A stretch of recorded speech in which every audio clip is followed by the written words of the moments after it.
secara ilmu diroyah, ada ilmu mustalah begitu, kemudian ada ilmu apa, kritik hadis, ya.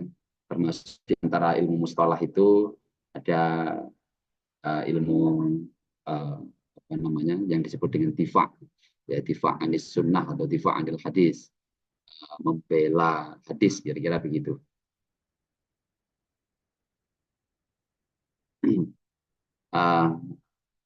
Nah, yang kemudian yang bagian kedua, nah itu adalah kritik gitu ya. Jadi yang pertama adalah mustalah hadis, kemudian yang kedua adalah kritik hadis atau naqdul hadis, kemudian yang ketiga ada fahmul hadis.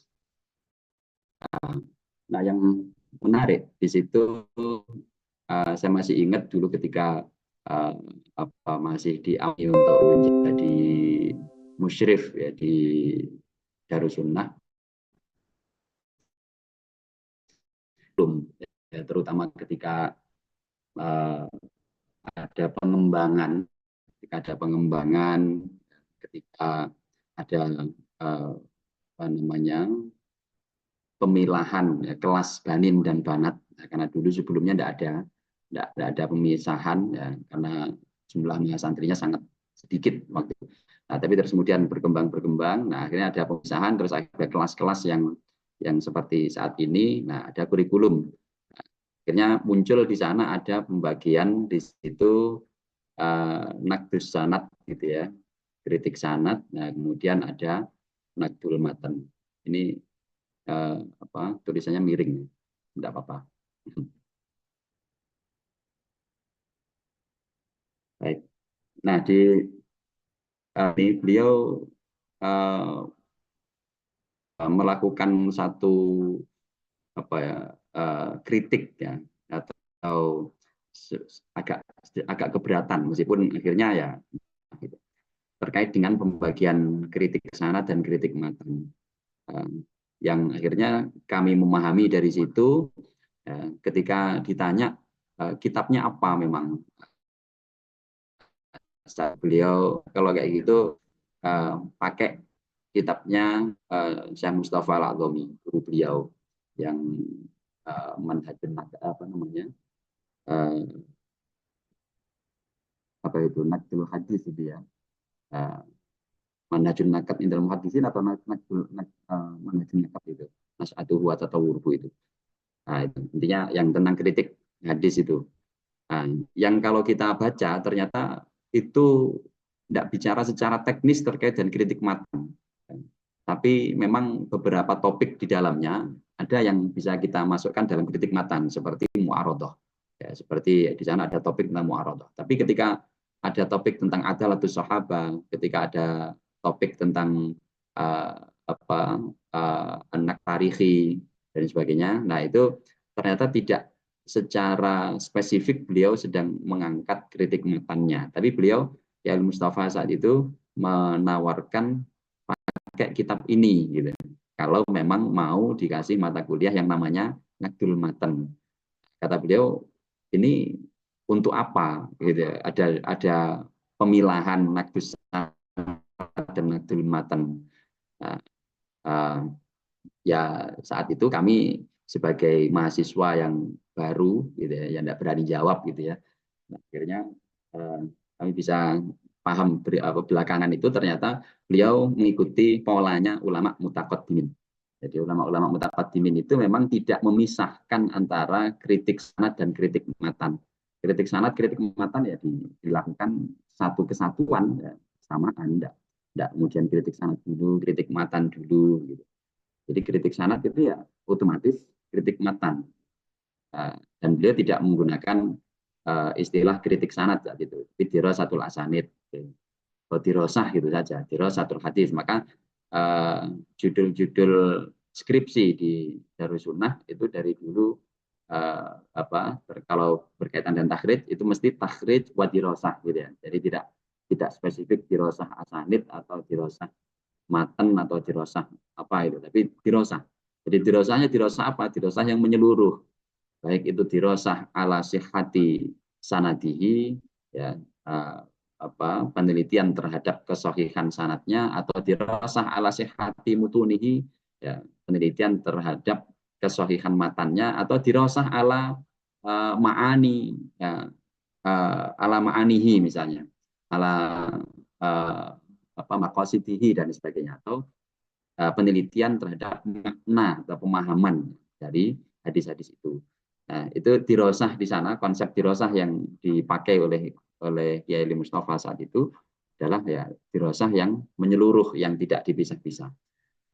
Tapi kemudian memang petanya sekarang yang umum itu memang memilah-milah itu, memilah-milah. Tahap satu adalah tahap takhrij begitu. Ya, kemudian yang kedua ada dirasatul asanid gitu ya, atau kritik sanad, nakdul sanad. Nah, kemudian yang ketiga itu ada nakdul matan. Ini kata Syekh Mustafa Adzami, ternyata pemilahan seperti ini adalah pemilahan ulama mutaakhirin, yang tentu ada yang terakhir kemudian ada fahmul hadis. Yang tentu di situ juga ada tujuannya dan maksudnya, tapi juga ada minusnya.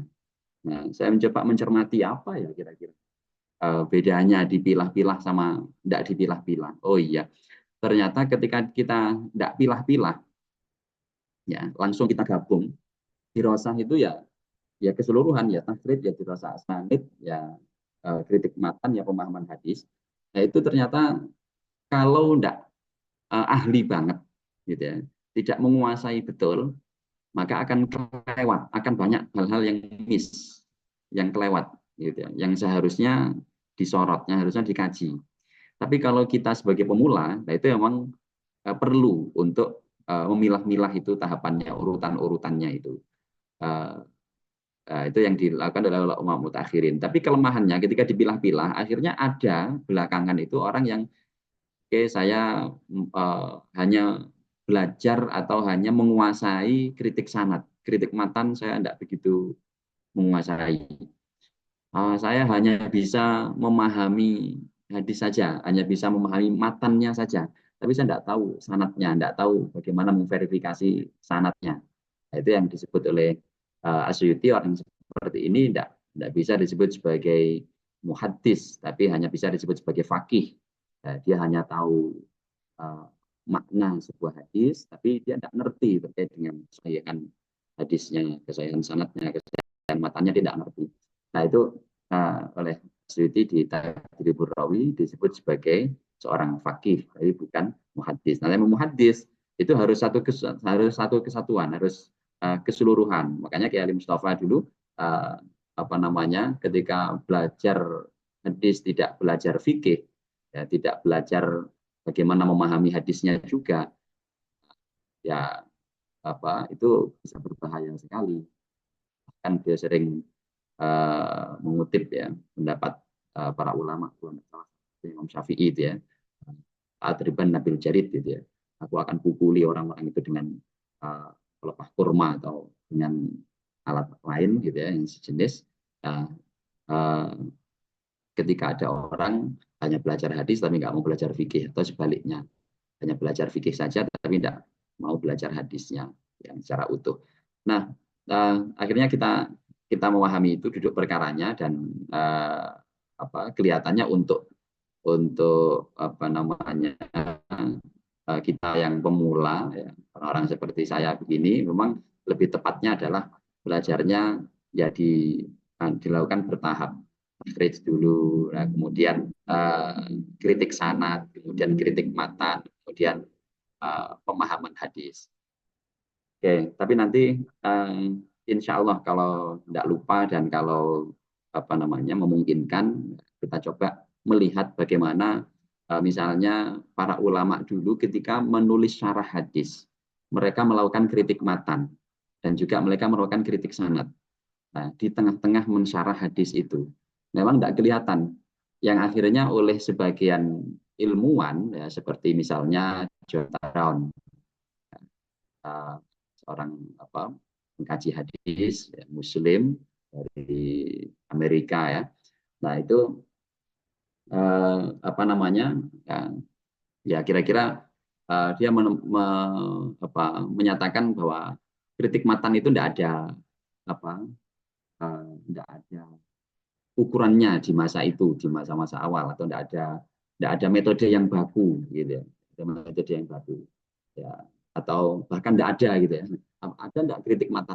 Ekstrimnya tidak ada, baru ada itu nanti belakangan setelah misalnya Ibnu Qayyim, ya, setelah Ibnu Qayyim ya, atau bahkan lebih belakangan lagi kalau mau disebut betul-betul sebagai kritik matan. Nah, yang dilakukan oleh Ibnu Qayyim itu belum menyebut sebagai kritik matan, hanya ya ini kriteria saja, kriteria tanda-tanda kedhaifan, tanda-tanda kepalsuan pada matan misalnya. Tapi ala kulli hal itu sudah masuk dalam kategori kritik matan kalau kita runut ke belakang. Nah, kemudian apa namanya? Ketika kita lihat syarah-syarah itu, syarah-syarah para ulama itu, ternyata banyak beliau-beliau melakukan kritik matan.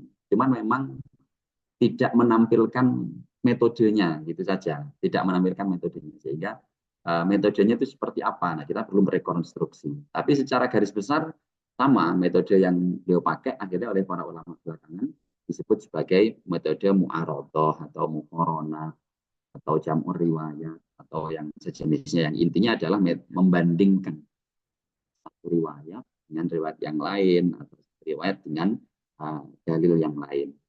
Oke. Nah, kemudian terkait dengan ulama-ulama mukharrij ya, seperti Imam Bukhari, seperti Imam Muslim dan lain sebagainya, itu apakah tidak melakukan kritik matan sebagai ulama-ulama mutaqaddimin, sebagai para mukharrij? Justru beliau-beliau juga melakukan kritik matan, tapi sekali lagi memang metodenya belum beliau tampak. Bahkan para sahabat, sebagaimana kita ketahui, beliau juga melakukan kritik matan. Dan nanti kita akan lihat seperti apa sih kritik matan itu. Oke, baik, itu sebagai pengantar awal. Lalu di sini saya ingin mengajak untuk mengenal kritik matan sebagai sebuah ilmu, sebagai sebuah cabang ilmu hadis. Kalau tadi ya Mustafa memetakan menjadi 3 tadi ya, ilmu mustalah yang di dalamnya di situ ada termasuk ya, include di dalamnya adalah ilmu tifa ya, anis sunnah, tifa anis sunnah. Kemudian yang kedua ada ilmu nakdul hadis atau kritik hadis, takhrij wa dirosah bahasa beliau, takhrij wa dirosah gitu ya. Nah, kemudian yang ketiga ada fahmul hadis. Nah, masing-masing cabang ini kita sebut sebagai cabang ilmu, ini kan disebut sebagai cabang ilmu, sebagai ilmu yang mandiri. Maka ketika itu menjadi sebuah ilmu, dia harus memenuhi harus punya yang namanya mabadi asyarah. Ini dalam tradisi Islam. Dalam tradisi Islam, sebuah ilmu, disiplin ilmu itu bisa sah disebut sebagai ilmu kalau dia punya mabadi asyarah. Nah, kalau versi filsafat, sebuah disiplin ilmu bidang ya, bidang pengetahuan itu bisa disebut sebagai ilmu kalau punya 3 pilar itu ya, atau trilogi lah. Nah, punya trilogi, yaitu punya ontologi, itu punya filsafat, landasan filsafat ilmu lah ya, punya landasan ontologi, punya landasan epistemologi, kemudian punya landasan aksiologi. Yang 3 ini kalau kita jabarkan jadinya ya mabadi asyarah 10 itu yang ada dalam tradisi Islam. Nah, apa itu? Di sana ada satu nazam yang sangat populer itu ya. Inna mabadi kulli ilmin asyarah. Bahwa setiap ilmu itu pasti punya ataupun pasti punya mabadi, punya dasar-dasar yang 10 ya, dasar-sila gitu ya. Kemudian apa saja itu? Al-hadd wal maudu usum samarah. Itu definisi atau had, batasan, al-maudu ini objeknya harus jelas, fokus ya, fokus kajiannya itu apa objeknya. Wasamarah hasil. Nah, yang al-had, al-maudu itu ontologi, as-samarah aksiologi. Jadi sama nanti. jatuhnya. Kemudian wafat luhu wanis batun wal wadi. Dia punya keutamaan. Urgensinya belajar ini. Nah, itu aksiologi. Wanis batun. Nah, itu epistemologi. Nisbatnya terhadap ilmu lain itu bagaimana? Relasinya terhadap ilmu lain itu seperti apa? Nah, ilmu yang menjadi ilmu dasar itu ilmu apa? Ilmu ini dibangun di atas ilmu. Ada yang bilang induk segala ilmu adalah filsafat. Ya, jadi ada landasan filosofisnya. Ada yang bilang induk dari segala ilmu kalau dalam Islam itu ya Al-Quran, ya hadis, ya namanya masadir syariah gitu ya. Seijma ya ilmu kritik matan ini dalam konteks hubungannya dengan Al-Quran dengan hadis itu seperti apa? Wal wadi, siapa pencetusnya? Harus ada tokohnya. Tokoh-tokohnya siapa saja dari masa ke masa. Karena kalau itu satu ilmu itu tidak ada pencetusnya, tidak ada tokohnya, jadi belum ada yang serius mengkajinya. Dan walismu listimdadu hukmus syari. Kemudian namanya, nama yang populer apa? Biasanya kalau itu menjadi sebuah ilmu pasti sudah ada namanya. Nah, dulu ulama dulu namanya apa? Nanti kita lihat. Ada namanya enggak ulama dulu? Ketika mengkaji kritik mati. Nah, kemudian istimdad. Nah, sumber pengambilannya bagaimana? Sumber data. Kalau kita ingin menggali, sumber datanya itu diambil dari mana saja. Untuk menggali ilmu ini, inspirasinya, sumbernya dari mana? Nah, itu baru istimdad. Hukum syari, bagaimana hukum mempelajarinya? Yang kalau ini tidak dikaji, dampaknya apa sih? Nah, seberapa penting lah ini ada hubungannya dengan tadi. Sehingga perlu untuk dikaji. Emang perlu kan urgensinya. Nah, kalau nggak ada yang mengkaji ini, dampaknya apa? Ke masyarakat bagaimana? Ke agama bagaimana? Karena ini menyangkut ilmu agama. Ya, itu hukum syari. Nah, kemudian terakhir, masa ilu wal ba'du bil ba'dik apa wa man taro jami apa gitu. Lalu topik-topiknya apa saja? Masalahnya apa saja? Apaan, Ustaz? Halo? Suara antum ini Ustaz, agak mungkin karena terlalu jauh dari mic ya. Jadi Oh kayak gitu. hilang, terus terdengar, hilang, terdengar gitu Ustaz. Nggak dengeran? Hilang? Kedengaran cuma kayak tiba-tiba mengecil, terus mungkin terlalu jauh Oh, apa bagaimana gitu Ustaz. ya, ya, ya. Nah, halo, gimana? Sudah jelas? Sudah lebih jelas.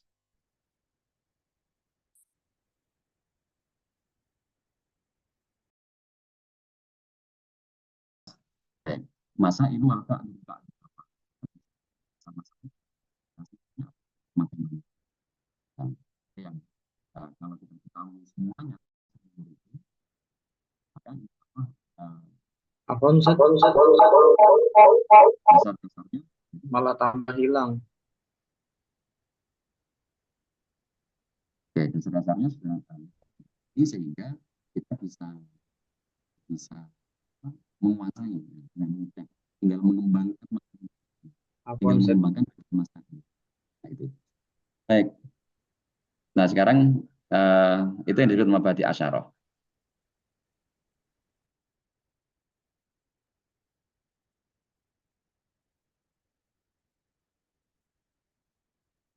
Oke, nah sekarang apa itu kritik hadis? Kita mulai dari yang disebut dengan had, ya tadi ya definisi. Kritik matan ini tentu sudah menggunakan bahasa Indonesia. Dan nanti kita akan bandingkan apakah definisi kritik dengan istilah nakab itu sama. Yang kalau bahasa Arab itu kritik matan itu disebut dengan nakdul matan gitu ya, mutunil hadis. Apakah sama? Nah, pertama kita lihat dari bahasa Indonesia. Kritik itu identik dengan suatu kecaman atau tanggapan. Nah, cuman kalau dipakai kecaman tentu kita biasanya dibilang nggak etis nih mas ngomong. Tapi setidaknya tanggapan lah, kita menanggapi, ya, menanggapi matan hadis. Kadang-kadang disertai uraian dan pertimbangan baik buruk terhadap suatu hasil karya, pendapat atau sebagainya. Ini terhadap suatu hadis. Kita menilai ini maksudnya baik atau buruk. Nah, kita tidak menilai Rasulullah. Kita menilai laporannya rawi. Itu harus dicatat. Ya. Jadi kritik matan itu bukan berarti mengkritik ajarannya Rasulullah, bukan berarti mengkritik Rasulullahnya sebagai pemilik matan, tapi mengkritik laporannya para rawi ya, terkait dengan sabdanya Rasul, terkait dengan perbuatannya Rasul, terkait dengan ketetapan Rasul yang mereka laporkan. Ya, jelas ya Mas Fad ya. Oke. Nah, kemudian Jelas. nah ini turunan-turunan dari kritik biasanya dipakai untuk apa saja. Oke, saya tidak membahas tentang makna dalam bahasa Indonesia, nanti bisa dibaca sendiri. Nah, sekarang kritik itu seringkali disandingkan atau dipadankan, disamakan dengan naket dalam bahasa Arab. Maka kita kenal dengan istilah nakdul hadis atau mutunil hadis, kritik matan hadis. Apa itu naket? Naket itu secara bahasa maknanya tamyizud darahim wa ikhrajuz zaid minha. Nah, dulu istilah naket di masa-masa Rasulullah, di masa awal ya sebelum ini digunakan untuk suatu ilmu, nah, itu maknanya digunakan untuk apa? Itu untuk membedakan uang palsu, untuk kritik uang, nah, kritik mata uang. Jadi kalau kemarin di kita ini rame tentang pencetakan uang palsu, nah, itu bisa dikritik itu dari segi kertasnya. Ini kertasnya kok begini ya? Ini kalau diraba kok seperti kalau diterawang kok begini ya? Nah, padahal mesin ATM nggak bisa mendeteksi, tapi rasanya kok beda ini. Nah, itu namanya kritik. Tamyizud darahim wa ikhrajuz zaif minha. Aslinya nakat itu digunakan untuk itu. Au fahsus syai'i wa kasfu uyubi, atau memeriksa sesuatu dan mengungkap aib-aibnya. Nah, mengungkap celah-celahnya. Nah, ini yang namanya kritik. Nah, dulu ketika tahun 2000-an awal, saya masih awal-awal kuliah S1 di Jakarta, itu masih sering terdengar orang tidak sepakat atau tidak setuju dengan penggunaan istilah kritik hadis. Di tahun-tahun itu kan Kiai Mustafa itu menulis buku berjudul Kritik Hadis ya, metode kritik hadis itu. Dulu warnanya biru, tidak tahu sekarang. Nah, itu orang dulu banyak yang menggugat judul itu. Ini hadis kok dikritik. Hadis kok dikritik. Nah, itu karena menggunakan makna kritik dalam artian celaan. Nah, padahal kalau kita artikan tanggapan itu tidak masalah. Nah, kemudian yang kedua, mereka menilai bahwa masa Nabi dikritik, gitu. Sekali lagi, kritik hadis, kritik matan itu bukan mengkritik nabinya, bukan mengkritik ajaran yang dibawa nabinya, tapi mengkritik laporan rawi. Sekali lagi ya, mengkritik laporannya rawi. Kenapa? Karena yang disebut kritik itu istilahan sebelum menjadi ilmu kritik hadis atau kritik sastra, tamhisul amalil adabi, yaitu memeriksa karya-karya karya sastra termasuk karya budaya bisa klaim mutakamil secara menyeluruh komprehensif. Kapan halal intihak min kitabatihi? Setelah selesai ditulis. Kalau itu tidak ditulis, maka tidak ada kritik. Misalnya, ini hanya diucapkan saja. Biasanya itu tidak dikritik. Kalaupun dikritik ya sudah berlalu. Kecuali kalau dia dihafalkan. Nah, kemudian disampaikan ulang. Nah, itu yang terjadi pada masa sahabat. Nah, ini ketika istilah kritik digunakan untuk sastra. Oke. Kemudian tujuannya untuk apa? Yakshifu mawatinal jaudah warada afi. Untuk mengungkap titik-titik kualitas ya, yang baik ataupun yang buruk dari suatu teks itu, dan juga untuk menjelaskan derajatnya, tingkatannya, tingkat kualitasnya, ya, kimahnya. Oke, lalu para ulama ahli kritik, baik kritik sastra atau kritik-kritik yang lain, dalam setiap ilmu itu ternyata selalu ada yang namanya kritik, aktivitas yang disebut kritik. Dalam ilmu hukum juga ada, meskipun namanya mungkin bukan naket, gitu ya, bukan kritik. Yang pakai istilah naket atau kritik itu ilmu sastra. Ini Mas Muad kayaknya penggiat sastra ini. Nah, itu ada ilmu anak bila ada ya, kritik sastra. Nanti dalam ilmu ekonomi juga ada namanya kritik, meskipun sekali lagi bukan namanya kadang nggak baik kritik. Nah, mungkin namanya adalah namanya macam monas itu, nah, kayak begitu dia. Audit. Nah, kalau dalam ilmu ekonomi kritik itu namanya audit. Tapi kalau dalam ilmu pendidikan, kritik itu apa? Evaluasi, gitu ya. Evaluasi. Nah, dalam ilmu hadis, kritik itu adalah nakat.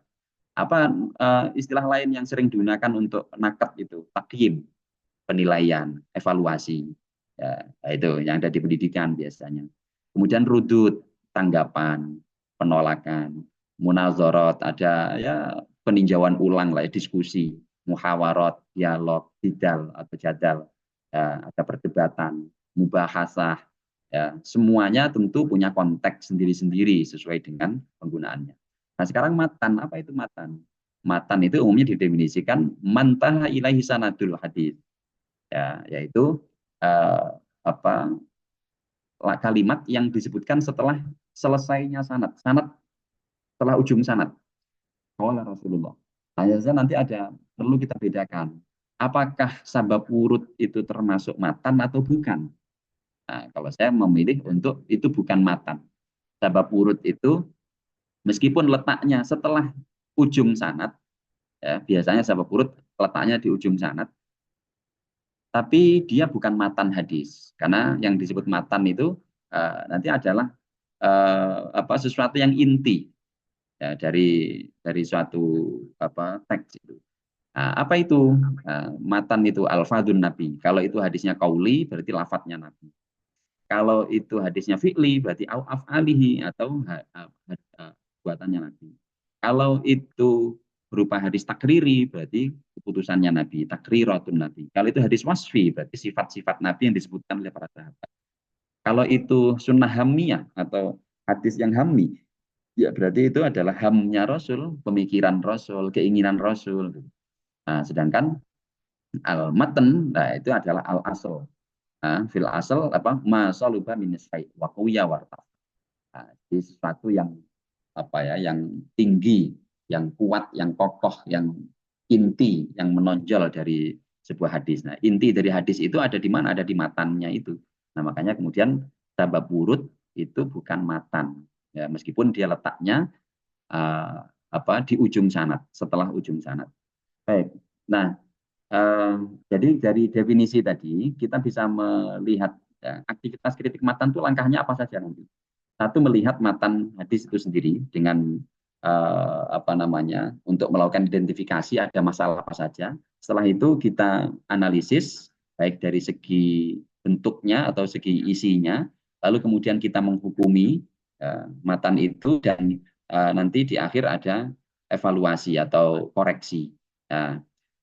Nah, jadi ilmu naket matan berarti apa? Ilmu kritik matan itu ilmu yang mengkaji tentang redaksi hadis baik dari segi eh,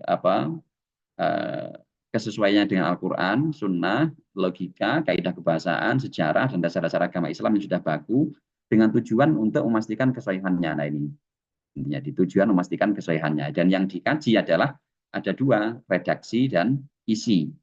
Redaksi dan isi. Nah, karena matan itu komposisinya dua, lafadz dan makna. Nah, nanti turunan dari makna itu banyak. Nanti insya Allah kita lihat. Baik. Nah, selanjutnya tadi al-haddu, ya, mabadi asyarah. Mabda yang kedua adalah al-maudu atau objek. Nah, sebuah ilmu itu harus jelas objeknya. Apa yang dikaji sih? Gitu ya.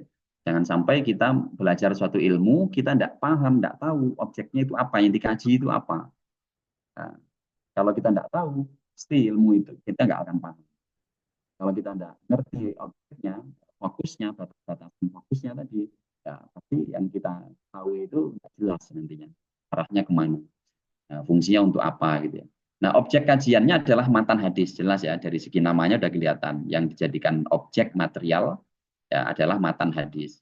Apa saja, bagian apa saja? Bagian teksnya, isinya, atau redaksinya, teks itu sendiri.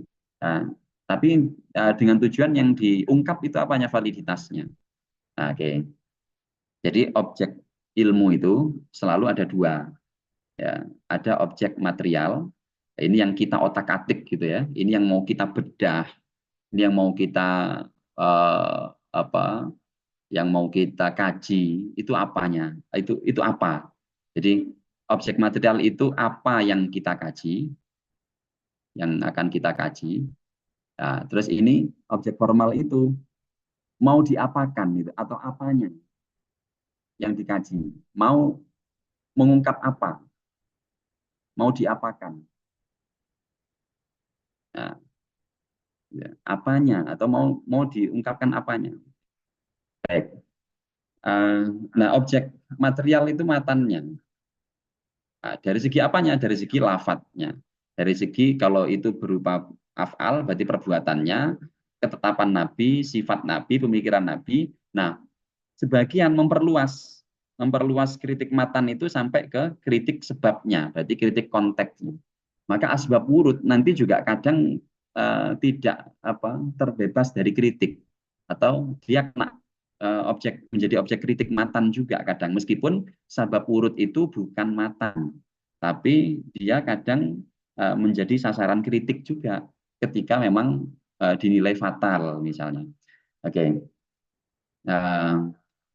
Nah, objek formal, nah nanti yang dilihat dari segi apa? Dari segi redaksinya, dari segi dalalahnya, maknanya, ya, dari segi konteksnya, nah, dari segi konsistensinya. Nah, apakah dia bertentangan dengan dalil lain atau tidak? Yang kita kaji selalu ini. Nah, jadi nggak akan lepas dari sini. Ya, ibaratnya kalau kita belajar ilmu komputer, objek materialnya itu ya hardware itu, hardware-hardware-nya itu, hardware mungkin software juga.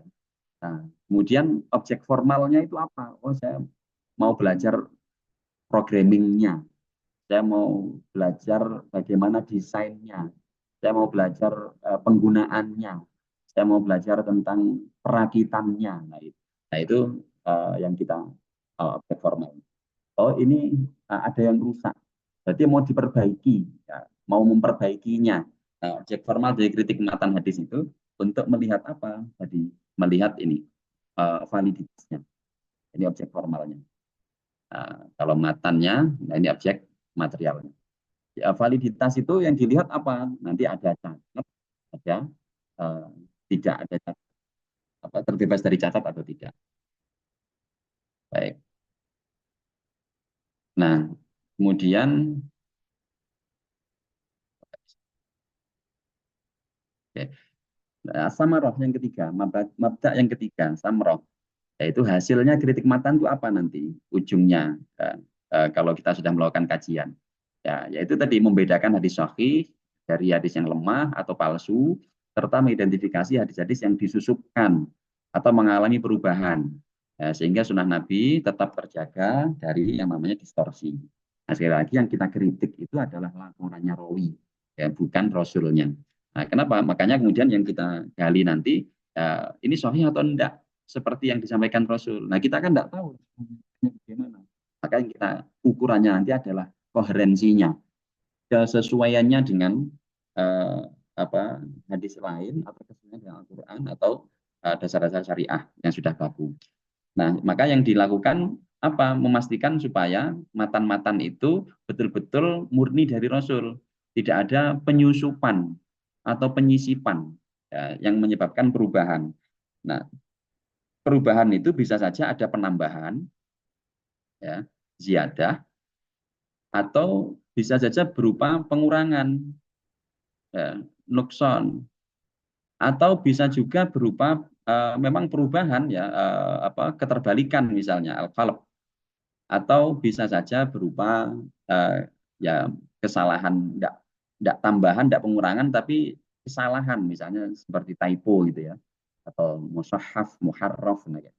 Maka nanti hukum-hukum yang ada terkait dengan kritik matan, nah, ini kalau kembali ke ilmu mustalah kemarin, itu nanti ada beberapa mustalah hadis yang eh, istilah-istilah itu merupakan istilah kritik matan, bisa dipakai dalam kritik matan. Jadi hukum matan nanti ada dua, ada salim, ada sahih. Saya lebih suka menggunakan istilah salim dan sahih untuk matan ya, daripada sahih dan tidak sahih. Nah, meskipun tidak masalah menggunakan itu. Biasanya mengawali dari sini. Uh, ada kaidah ya, ma udifa ilah nabi, itu disebut hadis. Ya, semua yang disebut pada nabi itu namanya hadis. Ya. Tapi laisa kullu ma udhifa ila nabi. Sahhat idhofatuhu. Tidak semua yang diidhofahkan kepada Nabi, ya.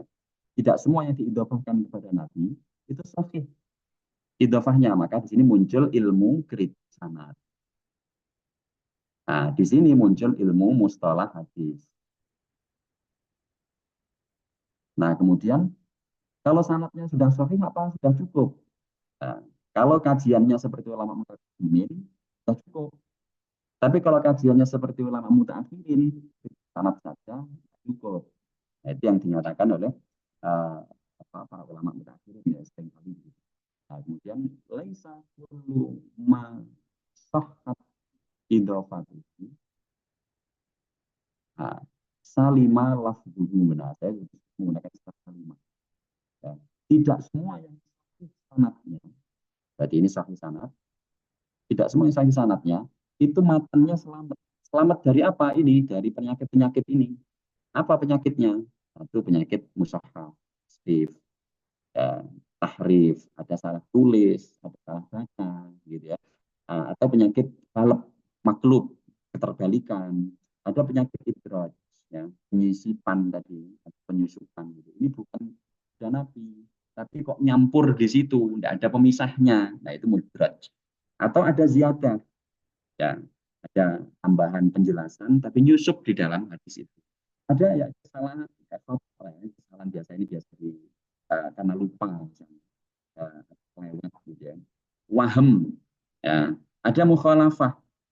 Cacatnya itu kadang berupa mukhalafah, menyalahi hadis lain, menyalahi Al-Quran, menyalahi dalil lain gitu. Ada ittirab, ya, ada ittirab, ya, inkonsistensi yang parah gitu.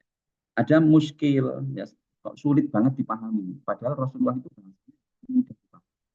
Karena Rasulullah itu orang yang bali, yang kalau berbicara itu pembicaraannya pasti mudah dipahami oleh siapapun. Nah, tapi kok ini ada hadis kok muskil, ada hadis kok sulit banget dipahami. Nah, di situ laporan rawi jangan-jangan ada yang bermasalah. Karena yang menyampaikan itu misalnya seorang cendekiawan yang ngomongnya itu dakik-dakik itu sangat tinggi sehingga menggunakan istilah yang sulit dipahami atau bahasa yang bulat misalnya. Atau ada kepalsuan misalnya. Ada kepalsuan, nanti kita lihat indikasi-indikasinya apa, insya Allah. Nah, kemudian ini kalau tidak mirip dengan kalam Nabi, mirip dengan kalamnya tukang dan lain sebagainya. Nah, makanya di situ tidak semua hadis yang sanadnya sahih itu salimah lafzuhu. Lafadznya, matannya itu selamat. Nah, nanti walaisa, nah ini yang uh, walaisa kullu ma salima lafzuhu, tidak semua yang selamat lafadznya, nah, itu apa namanya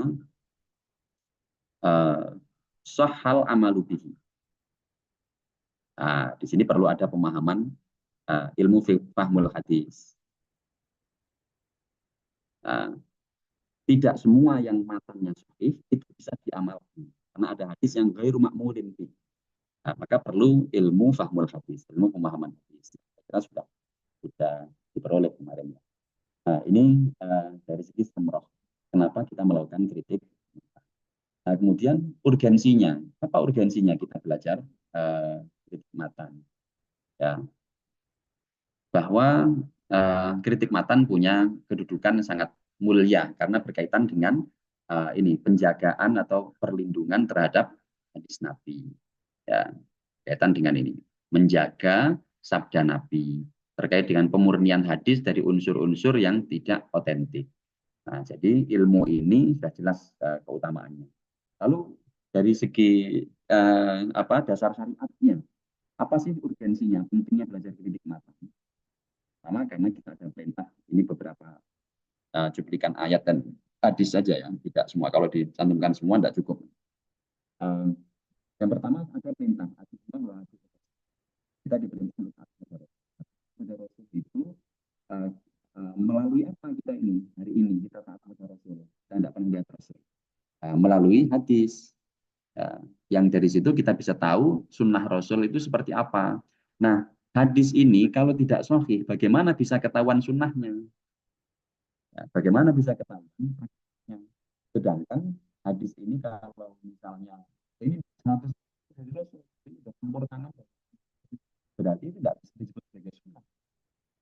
Kenapa? Karena statusnya sebagai sunnah, cacat dia statusnya sebagai yang dinisbatkan kepada Rasulullah, ajarannya itu. Maka Konsep tidak bisa taat kepada Rasul. suaranya Halo, ya sudah, halo, kurang jelas Ustaz. kurang jelas. Iya, mungkin Sampai mana tadi ya? ini yang Atiur Rasul tadi masih Oke, di sini. baik. Yang atiur Rasul. Nah, bagaimana kita taat kepada Rasul? Nah, taat hari ini kita taat kepada Rasul kan melalui hadis. Kalau hadisnya itu tidak sahih matannya, nah, berarti ajaran yang dikandung dalam hadis itu tidak 100% dari Rasul dong. Berarti gimana kita bisa menyatakan itu sebagai sunnah Rasul? Bagaimana kita bisa menyatakan taat kepada Rasul kalau misalnya kontennya, isi dari matan itu ternyata tidak bisa dibuktikan sebagai murni bersumber dari Rasulullah. Sehingga atiur Rasul di situ memerlukan yang namanya kritik matan. Nah, kemudian perintah ini fatabayyanu inja akum fasikun binabain fatabayyan antusibu kauman bijahalatin fatusbihu ala ma fa'altum nadimin. Nah, ini saya kira di kritik sanad kemarin itu sudah dijelaskan itu tentang masalah tabayun. Nah, bentuk tabayun kita karena ini menyangkut laporan atau matan dari rawi-rawi yang sudah tidak ada, rawi-rawinya kan sudah meninggal semua. Nah, tabayun kita bagaimana? Tabayun kita adalah dari matan satu ke matan lain, dari matan satu ke ayat, dari matan satu ke dalil syariat. Kemudian dari matan satu dengan sumber-sumber lain. Intinya bentuk tabayun kita dalam konteks matan itu adalah dengan yang namanya mu'arodoh. Ini yang istilah populer yang dipakai oleh para ulama. Ya, salah satunya Syekh Mustafa Adhomi itu menggunakan istilah mu'arodoh. Oke, kemudian ada hadis nadzarallahu mura'an sami'a maqalati fawa'an tsumma addaha kama sami'a. Nah, kama sami'aha. Kama sami'aha ini menuntut kita untuk memastikan as-sholatul matan, ya, keaslian matan. Nah, karena kita dituntut untuk kama sami'aha. Supaya apa sih? Apa fadilahnya? Ini kita bicara fadilah ya. Apa fadilahnya kita melakukan kritik matan? Memastikan bahwa matan ini betul-betul seperti yang disampaikan oleh Rasulullah. Nah, yaitu mendapatkan nadrah dari Allah, mendapatkan yang namanya an-nadrah. Apa itu an-nadrah? Para ulama banyak. Nadrah ilahiyah yaitu al-bahjah as-surur, ya, khairul ilahi lah, ya, kebaikan yang dari Allah langsung. Nah, itu yang namanya nadrah nur, yang bilang nur cahaya. Ya, suatu bentuk kesejahteraan. Kesejahteraan baik itu materi maupun non materi. Nah, itu yang disebut dengan nadroh, kira-kira begitulah secara umum. Nah, maka kritik matan itu ya bagian dari upaya kita untuk mendapatkan nadroh itu fadilah, nadroh ilahiyah. Kemudian tentu tujuan utamanya adalah ini falyatabawa apa namanya man kadzaba alaihi muta'ammidan falyatabawa maq'adahu minan nar. Ya, memastikan diri kita untuk punya andil dalam membebaskan diri dan umat ini dari neraka. Kenapa? Karena ada ya orang masuk neraka itu hanya gara-gara dia tidak peduli dengan hadis Nabi. Ketika melihat ini ada palsu, tapi dia diam saja atau bahkan ikut menyebarkannya. Memang dia bukan yang memalsukan. Kalau yang memalsukan sudah jelas masuk dalam hadis ini. Bagaimana dengan orang yang memalsukan, menyebarkan kepalsuannya? Nah, itu kan sama aja dengan apa namanya, siapa yang melihat mengetahui man ro'a an hadisan, ya, fayara annahu kadib, ya, bahwa hadil kadzabin gitu kalau kita tahu bahwa itu eh, palsu, dusta, tapi kemudian kita sebarkan juga, ya kita termasuk hadil. Nah, kemudian terakhir di sana ada khosalatani lagi mungkin mahsudan al hadits wal qada. Ada dua hal, ini ucapan Abdurrahman bin Mahdi, ya. Ada dua hal yang kita itu tidak boleh husnudzon, harus suudzon. Apa itu? Satu dalam periwayatan hadis, yang kedua dalam persidangan. Nah, kalau sebagai hakim, sebagai pengacara, ya, ucapan-ucapan saksi itu tidak boleh ditelan mentah-mentah, harus harus disuudoni, nah, dimintai bukti, ya, dipastikan kebenarannya, gitu. Sama dengan hadis. Gitu. Jadi dua hal ini kita tidak boleh husnudon. Selain itu kita sebaiknya husnudon atau harus husnudon bahkan. Baik, kemudian relasinya, nisbatnya dengan ilmu lain itu apa? Ilmu kritik matan hadis termasuk dari cabang ilmu hadis. Maka dia harus memiliki hubungan yang erat dengan ilmu-ilmu lain dalam ilmu hadis sendiri. Misalnya ilmu jarh wa ta'dil. Meskipun ini kritik matan, tapi nanti harus dilihat juga dari segi jarh wa ta'dilnya. Pasti ada hubungannya. Ini yang disebut dengan ulama mutaqaddimin itu, bahwa mereka tidak memisahkan kritik sanad dan kritik matan. Kenapa? Karena ketika mereka mengkaji jarh wa ta'dil, itu otomatis mereka mengkaji matan dan mereka menyimpulkan jarh atau ta'dilnya rawi itu dari mana? Dari kritik matan dulu. Mereka bisa menyimpulkan rawi ini dhaif. Mereka bisa menyimpulkan rawi ini laisa bil qawi. Mereka bisa menyimpulkan rawi ini mungkar. Itu karena apa? Karena mereka melakukan kritik matan. Matan-matannya rawi itu dikaji, dicocokkan satu sama lain. Kok nggak konsisten?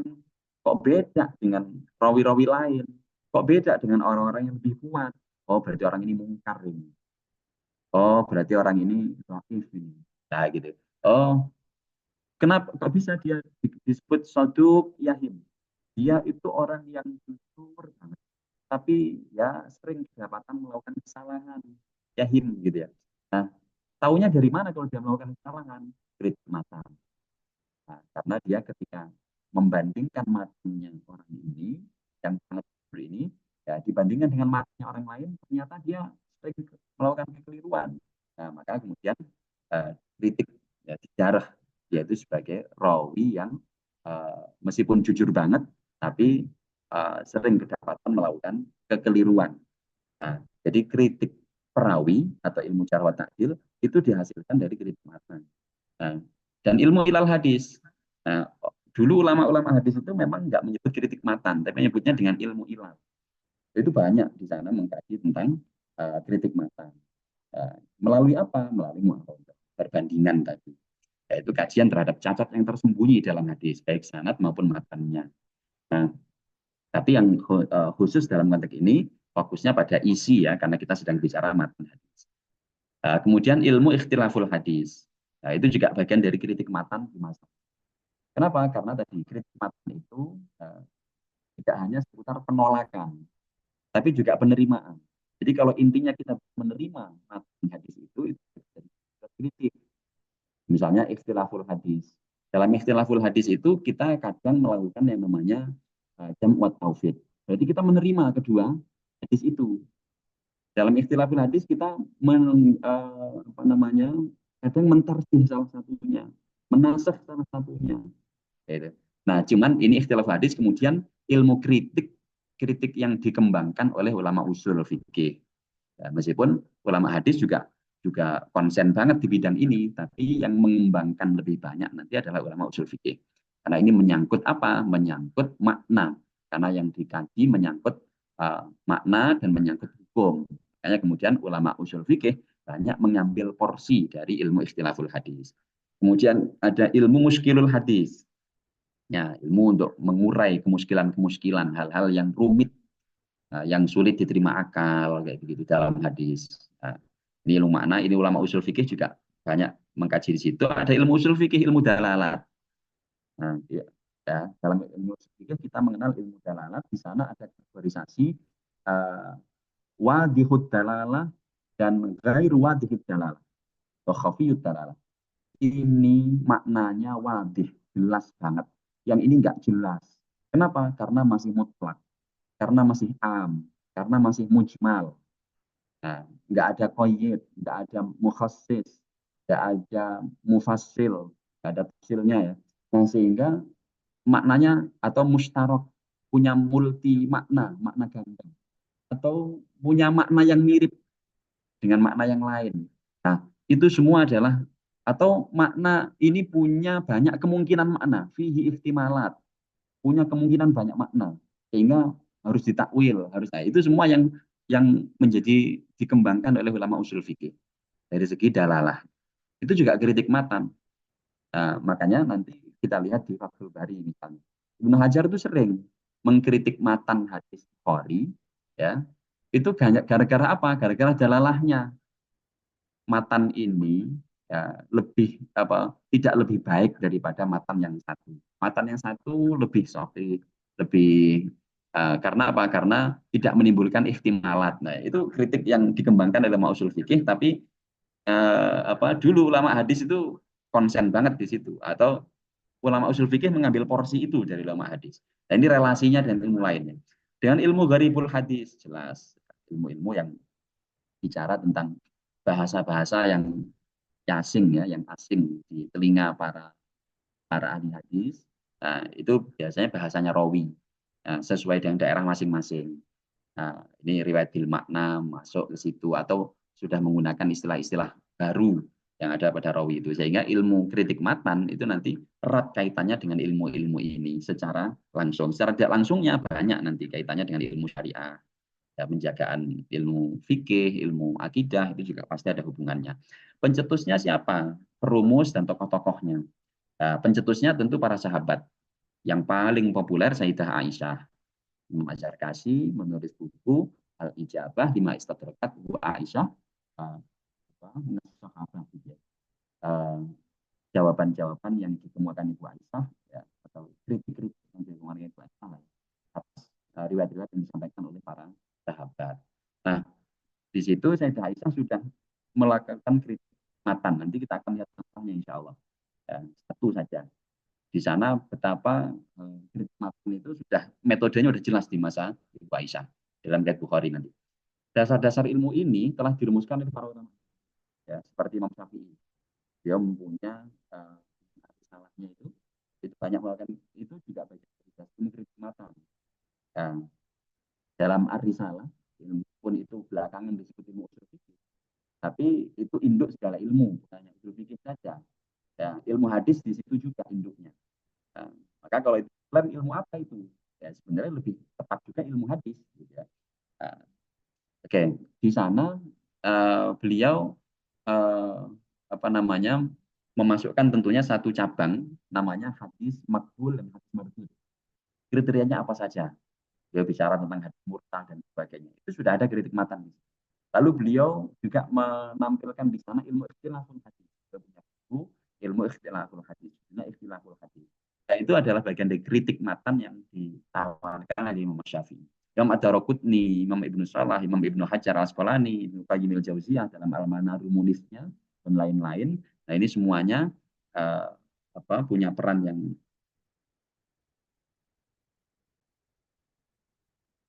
halo. Harus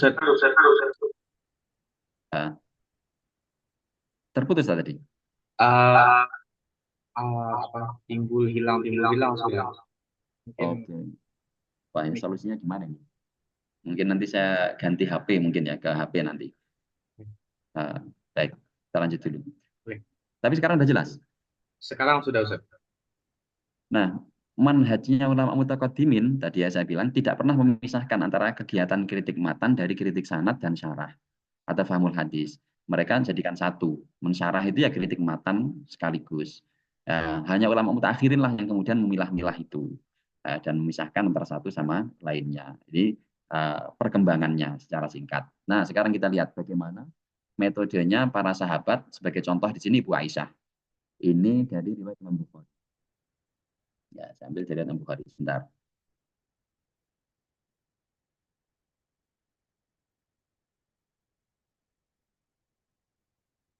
Oke.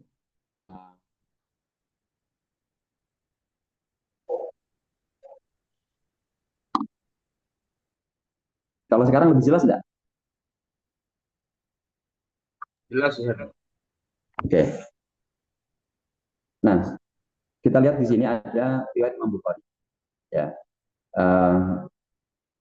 Apa di sini terkait dengan Ufiyat Ibnu Utsman radhiyallahu anhu, maka Wajibna linasyhadaha wa hadaraha Ibnu Umar Abbas.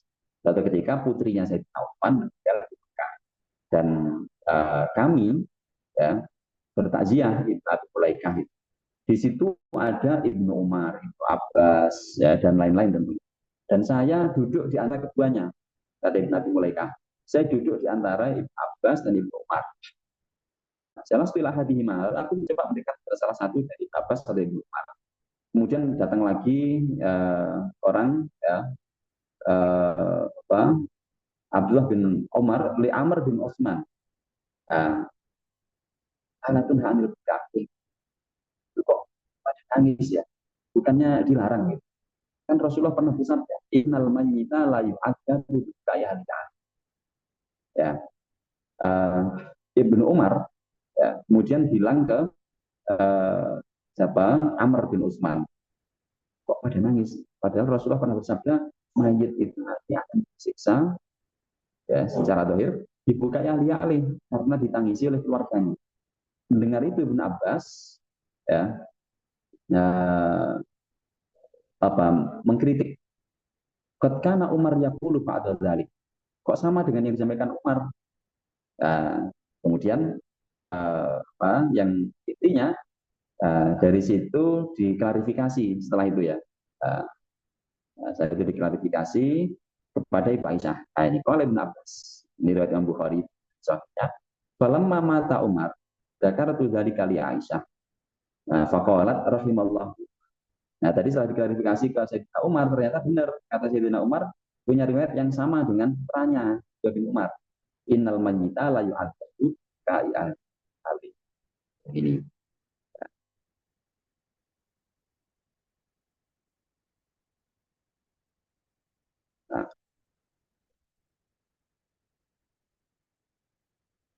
Nah, ini kan sama.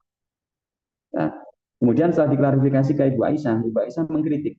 Apa kata Ibu Aisyah di situ? Nah, kata beliau, rahimallahu. Cara beliau mengkritik. Semoga Allah merahmati umat. Ma haddatsa Rasulullah sallallahu alaihi wasallam. Rasulullah enggak bilang begitu. Enggak bilang innallaha la yu'adzibul mu'mina kayati alaih. Walakin ini koreksi. Walakin Rasulullah sallallahu alaihi wasallam qol innallaha la yazidul kafir adaban dibuka yali alaih. Nah, Allah akan menambah azabnya orang kafir disebabkan oleh tangisan keluarganya. Jadi orang kafir sudah diadab, ditangisi, itu lebih tersiksa lagi, bukan ditambah azabnya. Gara-gara ditangisi, tapi dia merasa lebih tersiksa. Tanpa ditangisi aja dia sudah terbebani oleh siksaan. Sekarang ditangisi, ya itu lebih tersiksa lagi karena melihat keluarganya sedih yang dunia itu. Nah, kemudian Ibu Aisyah menambahi pakai Al-Quran, asbukumul Quran, wala taziru taziratun wisra ukhra. Kritik Ibu Aisyah. Ibnu Abbas menambahi kritiknya, wallahu huwa adhaka wa abka, dari ayat huwa adhaka wa abka. Kok aneh, yang membuat keluarganya nangis itu kan Allah gitu. Kenapa mayit disiksa atas perbuatannya Allah? Nah, itu kira-kira kritiknya Ibnu Abbas itu begitu. Nah, jadi hadis yang satu ini kritik oleh dua sahabat, oleh Ibu Aisyah dan oleh Ibnu Abbas. Ibnu Aisyah mengkritik hadis menggunakan ayat dan menggunakan hadis lain yang beliau dengar, yaitu innallaha la yazidul kafira adzab kayak hadis. Nah, kemudian Ibnu Abbas menambahi kritikan terhadap itu pakai ayat wa adhaka wa abka. Nah, kemudian riwayat Imam Muslim menyebut bahwa setelah ditanyakan ke Ibu Aisyah, jawaban Ibu Aisyah apa? Wahila Ibnu Umar au ghalata wa nasiya. Ibnu Umar sudah keliru atau lupa. Innama qala. Nah, ini koreksinya. Yang disabdakan Rasul bunyinya tidak begitu. Tapi innallaha la yu'adzibu bi khati'atihi aw bi dzambi. Allah akan menyiksa mayit itu disebabkan kesalahan atau dosa. Dan sekarang inna halahu la yakuna alaihi. Dan sekarang keluarganya malah menangisinya, tambah sedih dia, tambah terbebani. Nah, itu kira-kira riwayat yang benar oleh Ibu Aisyah itu maknanya seperti itu. Wala kami kaulihi. Nah, kemudian Ibu Aisyah membandingkan dengan hadis lain. Inna Rasulullah sallallahu alaihi wasallam qama alat taklibi yauma badrin wa fihi qatla minal musyrikin. Ya, faqala lahum ma qala innahum yasma'una ma aqul. Ya. Waqat wahila innama qala innahu la yaquluna annama kuntu aqul lahumul haq. Ya, maka itu innaka la tusmul mauta wa ma anta tusmi'in. Nah, sama kayak riwayat dalam konteks perang Badar bahwa Rasulullah itu pernah menangisi gitu ya, atau pernah ya menangisi korban-korban atau berdiri ya di kumpulan korban-korban perang Badar orang-orang musyrik. Kemudian Rasulullah menimpali atau menyampaikan sesuatu. Innahum yasma'una ma aqul. Ya, faqala lahum ma qala. Jadi dikira bahwa Rasulullah itu bersabda mereka itu bisa mendengarkan apa yang aku katakan. Padahal kata Ibu Aisyah, menurut Ibu Aisyah, riwayat seperti itu salah. Yang benar itu innahum la ya'lamuna annama kuntu aqulu lahumul. Mereka saat ini baru tahu. Setelah mati ini mereka saat ini baru tahu bahwa yang dulu aku katakan itulah yang benar. Nah, bukannya innahum yasma'una ma aqul. Dikira oleh para rawi, oleh para sahabat saat ini Rasulullah berbicara di hadapan jenazah-jenazah orang musyrik itu, dikira oleh para sahabat mereka itu mendengar apa yang aku katakan. Padahal aslinya Rasulullah itu hanya ingin mengatakan sekarang mereka tahu apa yang benar, bahwa yang aku katakan itu kepada mereka itulah yang. Nah, kemudian Ibu Aisyah menyampaikan sebuah ayat untuk landasan kritiknya, innaka la tusmi'ul mauta wa ma anta tusmi'in. Kau Muhammad tidak akan bisa mendengarkan orang yang mati atau memperdengarkan orang yang sudah mati.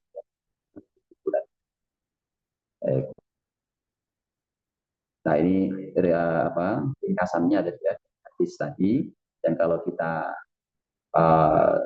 alurnya kita ambil, ketemu begini. Matan hadisnya itu adalah yang disampaikan oleh Sayyidina Umar dari Umar. Bunyinya innal mayyita la yu'adzab bi-kayaniya. Ternyata dia punya dua sabab. Matannya bersumber dari dua orang, dari Abdullah bin Umar dan dari Umar bin Khattab. Dari matan yang innal mayyita la yu'adzab bi-kayaniya. Kemudian setelah dianalisis di situ, ternyata ada beberapa aktivitas yang dilakukan oleh sahabat. Satu, Ibnu Abbas.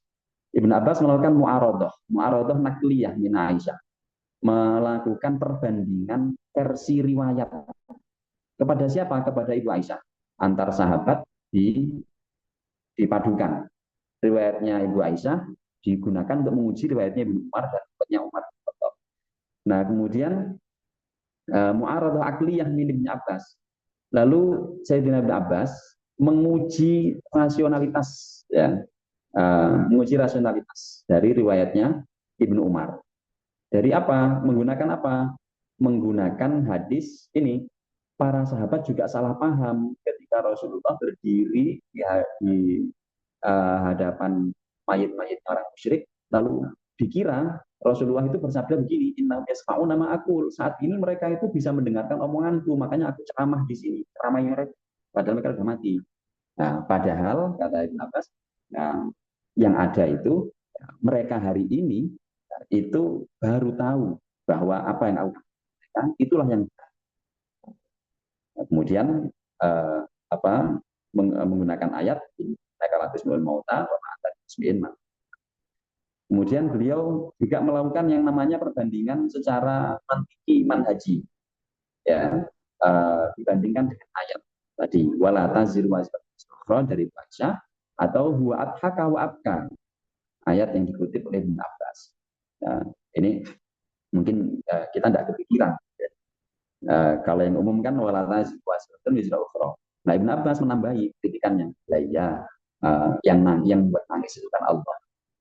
Kok ada orang yang nangisnya itu yang tangisan itu Allah, tapi kemudian Allah menyiksa orang lain yang tidak berbuat tangisan itu hanya karena tangisan yang Allah perbuat, yang Allah berikan kepada keluarganya. Nah itu. Nah ini tiga hal yang kemudian menjadi metode yang bisa kita sarikan menjadi metodenya para sahabat dalam melakukan kritik matan. Nah, hukum-hukum yang muncul dalam hadis itu apa? Dalam Bukhari tadi. Hukum kritiknya bunyinya rahimallahu Umar. Ini kalau kita ingin lihat di masa sahabat seperti apa hukum-hukum matan itu. Diketahui dari ini rahimallahu Umar. Oh, kritiknya Ibu Aisyah mengoreksinya dari kata ini. Mahat kata Rasulullah. Rasulullah tidak bilang gitu. Hasbukumul Quran. Itu cara para sahabat menyampaikan kritik matan. Itu cukup Al-Quran. Ya. Ibnu Umar melakukan kesalahan. Nah, kemudian dikoreksi. Apa bentuk koreksinya yang dilakukan oleh Bu Aisyah? Lakin Rasulullah. Tapi Rasulullah sadar Allah la yasidul kafir azab kan? Atau inna maqala Rasulullah innahu la yu'adzibu bi fatihi au bidam wa inna halahu la yakuna alaihi. Ya, mereka disiksa atas dosanya dan itu sudah berat dan sekarang keluarganya tambah menangis. Oh, itu lebih menyakitkan lagi, lebih berat lagi. Nah, titik hikmahnya apa dari situ pelajaran yang kita? Jumhurul muhaddisin, mayoritas ulama hadis itu menganggap riwayat Ibnu Umar dan Umar ini yang dikritik oleh Bu Aisyah tadi. Itu mereka menganggap riwayat Ibnu Umar dan riwayat Umar bin Khattab ini tetap sahih. Buktinya apa? Buktinya masih dicantumkan dalam sahih mereka. Bahkan Imam Bukhari tetap mengambil riwayat itu ya, seolah-olah tidak memedihkan Ibu Aisyah dan membuat bab khusus yu'adzabul majid ka'ihalihi alaih. Idza kana nauh min sunnati. Ya, ini judul yang digunakan oleh Imam Bukhari. Sehingga Imam Bukhari itu memahami tangisan tadi kalau itu menjadi adatul mayyit qabla mautih atau sampai menimbulkan nauh niyahah rata-rata. Ya, dan tidak ada yang melarang, biarkan. Nah, itu baru kemudian hadis Ibnu Umar tadi bisa dipakai meskipun dianggap salah oleh Aisyah. Tandanya apa? Tandanya bahwa kritik matan itu bukan soal siapa yang benar, siapa yang salah. Gitu. Tapi memang ini soal pendapat bahwa matan ini ada masalah yang harus diselesaikan. Gitu. Nah, makanya di sini hadis yang dikritik oleh Ibu Aisyah, kritiknya Ibu Aisyah itu tidak bisa mencederai riwayatnya Ibnu Umar. Oleh para ulama hadis akhirnya disimpulkan gitu ya, bahwa sudah dikritik oleh Ibu Aisyah tapi kok dipakai oleh ulama hadis, tetap dicantumkan. Oh, bisa dipahami bahwa kritik matan itu tidak menjamin bahwa ini matan mutlak sahih, ini matan atau ini matan mutlak palsu. Tidak bisa dijamin. Hanya bahwa ini ada sesuatu yang perlu untuk diurai, perlu diselesaikan. Beda dengan kritik sanad. Kalau kritik sanad itu memang bisa memutlakkan bahwa ini nisbatnya kepada Rasulullah. Nggak benar. Nah, tapi kalau matan, sulit untuk memastikan bahwa tidak mungkin dari Rasulullah bersabda begitu. Nah, maka yang paling mungkin adalah kata sanad. Nah, itulah kenapa ulama hadis sering dikritik. Ya, ulama hadis itu terlalu mengunggulkan sanad. Sebenarnya nggak terlalu mengunggulkan sanad, tapi memang memberi proporsi yang semestinya kepada sanad. Kenapa? Karena matan itu meskipun sudah dikritik, ya, itu kadang masih bisa dikritik lagi kritikannya itu. Gitu ya. Misalnya ada lagi hadis tentang tubab, hadis tentang malaikat maut ditempeleng Musa oleh sebagian ulama kontemporer yang palsu. Tapi kritiknya ulama kontemporer itu bisa dijawab. Ya Mustafa itu termasuk yang jawab. Gitu ya. Bisa malaikat maut ditempeleng oleh Musa, ini tidak masuk akal.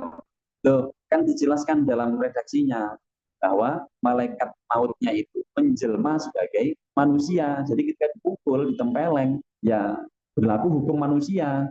Akhirnya kalau ditempeleng ya sakit, ya cedera, gitu. Nah, kritik matan, nah, itu tidak bisa memutlakkan bahwa ini palsu, ini tidak palsu. Itu yang kritik matan itu sangat nisbi, ya sangat. Oke, dari situ kemudian uh,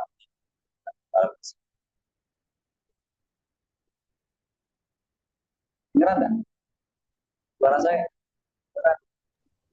Kedengaran Ustaz?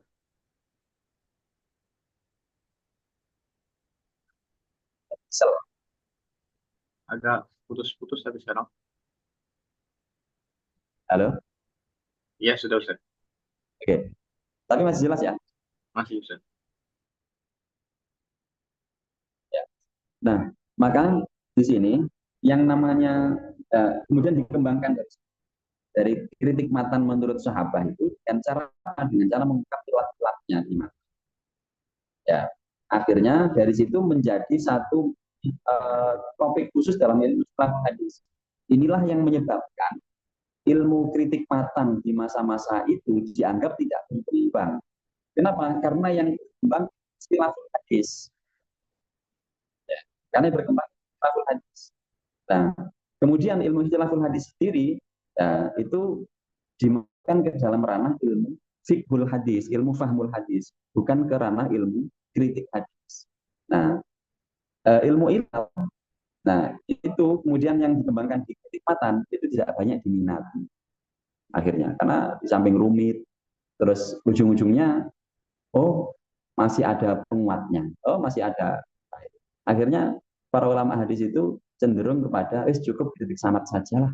Gitu. Nah itu kira-kira gambarannya. Ya, mungkin untuk tahap sementara sampai di situ dulu. Nah, tinggal nama ilmu, sumber data, nanti hukum pelajari itu saya kira sudah umum. Tinggal nanti tema-tema pokok. Kan hadis ini atau sesi berikutnya. Oke, monggo Mas Muad. Baik, terima kasih kepada pemateri Dr. Ahmad Bedi Hasbilah. Seperti sesi-sesi sebelumnya, di program sebelumnya maksud saya, yang mana kita setelah adanya sesi pemaparan dari pemateri, maka kita memasuki sesi tanya jawab atau sesi diskusi. Maka bagi para peserta yang ingin bertanya, dipersilahkan untuk angkat tangan atau silahkan untuk ngirim chat di obrolan ruang meeting Zoom. Baik, ada di sini ada Pak Ainul Yakin. Silakan, boleh di on kameranya juga.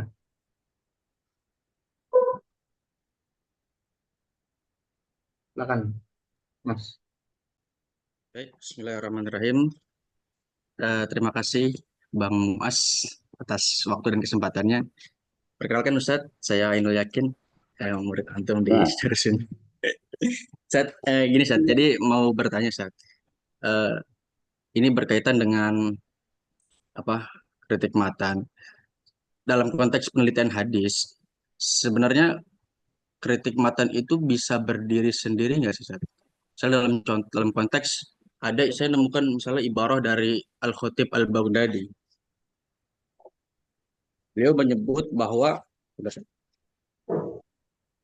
beliau menyebut bahwa waqad yustadallu aidan ala sihhatil hadis bi an yakuna khabaron an amrin iqtadahu nassul Qur'an aw sunnah al mutawatirah aw ajma'atil umma ala tasdiqihi aw talaqqatul kafa bil qabul. Ini kan indikasi bahwa kesahihan hadis itu bisa apa namanya diterima jika dia sesuai dengan Quran, sunnah mutawatir atau dia disepakati umat atas kebenarannya dan seterusnya itu Ustaz. Nah, sekalipun itu hadisnya hadis dhaif. Nah, ini dalam konteks pembahasan hadis dhaif Ustaz ya. Misalnya dalam hadis ketika Imam Syafi'i berhujjah dengan hadis la wasiyata liwarisin. Itu kan dalam Imam Syafi'i pun mengakui kalau hadis itu sebenarnya tidak sahih dan beliau dapat dari ahlul maghazi. Nah, itu. Nah, kira-kira eh, kritik matan itu bisa nggak sih Ustaz berdiri sendiri itu? Nah, kemudian satu lagi mungkin berkaitan dengan gimana hadis-hadis yang memang tereliminasi dalam konteks misalnya dia tereliminasi oleh kritik sanad dan kritik matan, tapi secara matan dia punya relevansi dengan nilai-nilai universal. Saya ambil contoh misalnya ketika ada hadis man baddala dinahu faqtulu. Nah, kemudian ada hadis munkar di sana, hadis munkar yang menyebut kalau Nabi itu eh, membiarkan perempuan murtad pada masa itu. Ini diriwayatkan oleh eh, periwayat yang istilahnya munkar lah, Ustaz. Nah, itu bagaimana Ustaz terkait masalah itu, Ustaz? Hadis-hadis yang mungkin tereliminasi oleh kritik sanad, kritik matan, tapi eh, punya relevansi di zaman sekarang, yaitu hak asasi manusia itu, Ustaz. Baik, mungkin itu aja Bang Mas. Terima kasih. Baik, terima kasih. Eh, karena belum ada yang mengajukan angkat tangan lagi ya, mungkin bisa langsung saja kita dengarkan jawaban dari Ustadz Ubed. Oke, terima kasih sekali Mas Ainul Yakin. Tadi mungkin tidak sih kita melakukan kritik matan itu menjadi suatu aktivitas yang independen, yang tidak bergantung pada aktivitas lain dalam hadis, kritik sanad misalnya, atau yang lain. Saya mencoba untuk memahami itu, misalnya kalau maksudnya adalah mungkin tidak sih kita melakukan kritik matan saja tanpa harus melihat sanadnya, gitu ya kira-kira ya. Tadi dikutipkan dari Al-Khatib Al-Baghdadi, kalau saya pahami dari ibaratnya sampean tadi, ibaratnya Mas Yakin, kelihatannya kan mungkin. Nah, itu juga sama dengan pernyataannya Ibnu Qayyim al-Jauziyah dalam Al-Manarul Munifid, ya, di Al-Mas'alah Al-Khamisah, ya, bisa mencek di Faslul Khamis, Al-Faslul Khamis itu, beliau menyatakan wasu'il tuh hal yumkinu ma'rifatul hadisil maudhu' bidabitin min ghairi ayyan dzura fis sanad, atau min ghairi ayyan dzura fis sanad. Kata Ibnu Qayyim saat itu, mungkin enggak sih, saya ditanya kata beliau, mungkin enggak sih mengetahui hadis itu palsu, termasuk hadis itu sahih atau enggak, itu tanpa melihat sanadnya. Dijawab oleh beliau mungkin, dengan mengetahui kriteria-kriterianya. Ada kriteria ini, hadisnya tidak mengandung mujazafat, tidak mengandung hal-hal yang berlebihan, tidak mengandung atau la yusbihu kalaman nubuwah, mengandung hal-hal yang ya nggak pantas lah disampaikan oleh Nabi, tidak menyerupai gaya bahasa Rasulullah, tapi lebih menyerupai gaya bahasanya tukang cerita misalnya, tukang dongeng, atau misalnya ini bertentangan dengan Al-Quran, zahirnya Al-Quran bertentangan dengan hadis lain yang lebih kuat dan lain sebagainya, ya, kriteria banyak itu. Artinya mungkin. Yang kedua, dalam Muqaddimah Al-Jarh wa Ta'dil karyanya Abi Hatim Ar-Razi, di sana beliau menceritakan satu kisah bahwa pernah ayahnya itu, Abu Hatim Ar-Razi, itu didatangi oleh seseorang pembawa daftar hadis gitu. Kemudian nanya, Imam, ini hadisnya apa? Kualitasnya menurut Anda? Kemudian kata Abu Hatim, padahal tidak melihat sanadnya, hanya matan saja. Ini sahih, ini batil, ini hasan, ini jayyid, ini apalah gitu ya. Kualitasnya ini maudhu, kadzib, matruk dan sebagainya. Intinya kualitas itu disebutkan satu persatu. Yang nanya itu kemudian, karena yang nanya itu kan orang awam, orang yang pinter, akhirnya sanksi. Kok Anda berani ya menghukumi hadis tanpa melihat sanadnya dulu? Apakah Anda tahu hadis ini diriwayatkan oleh siapa dan sebagainya? Bahkan kemudian disambung dan pertanyaan atas ja'il ghaib.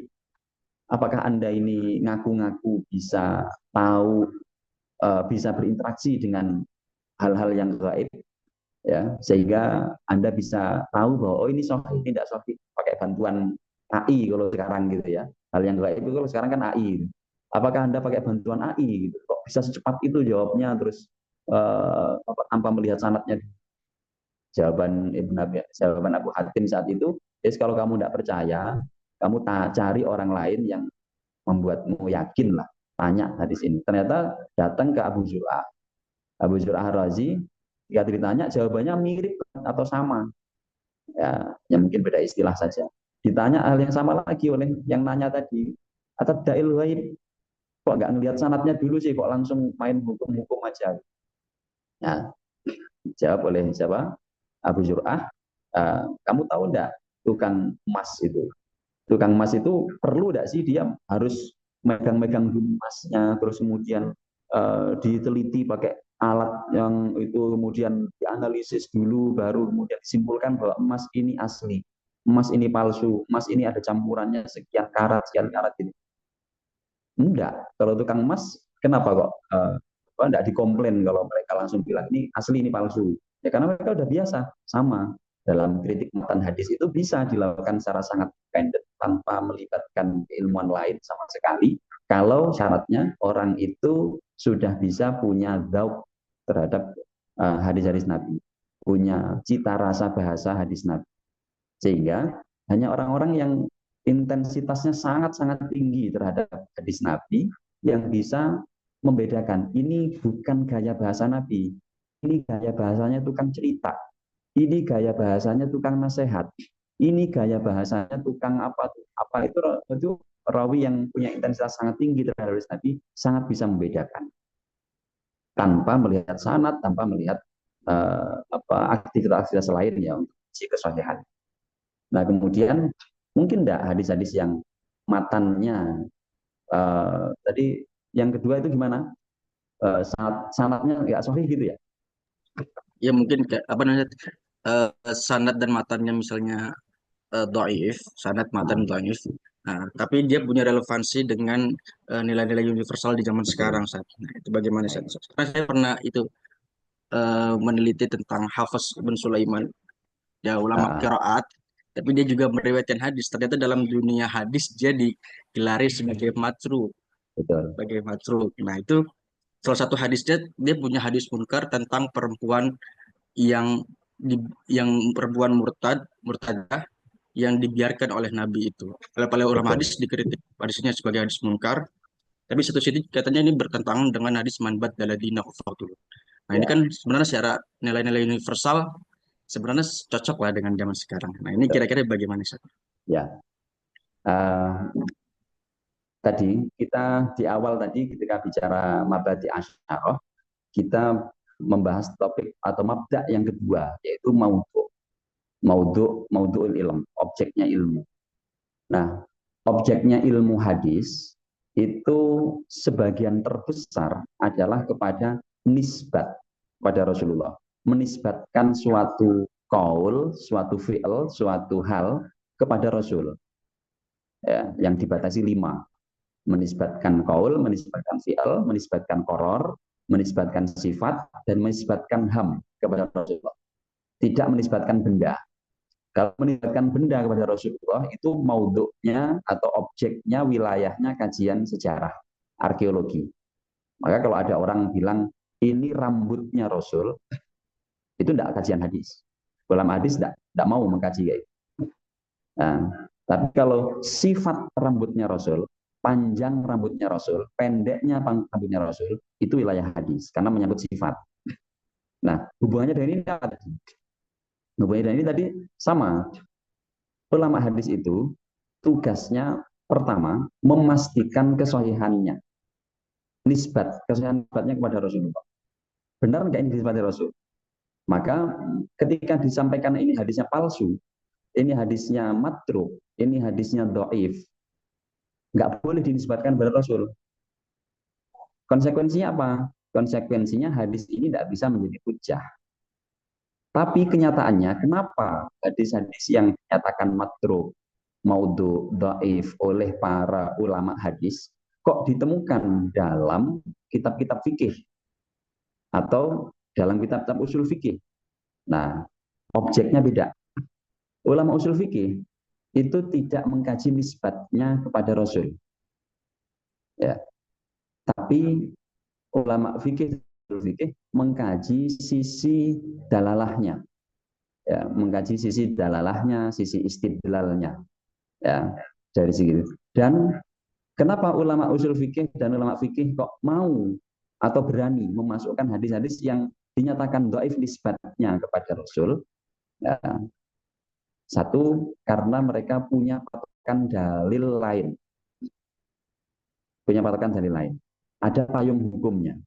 Maka kemudian ada diskusi antara ulama hadis dan ulama usul fikih terkait dengan syarat penggunaan hadis dhaif. Ada pembatasan.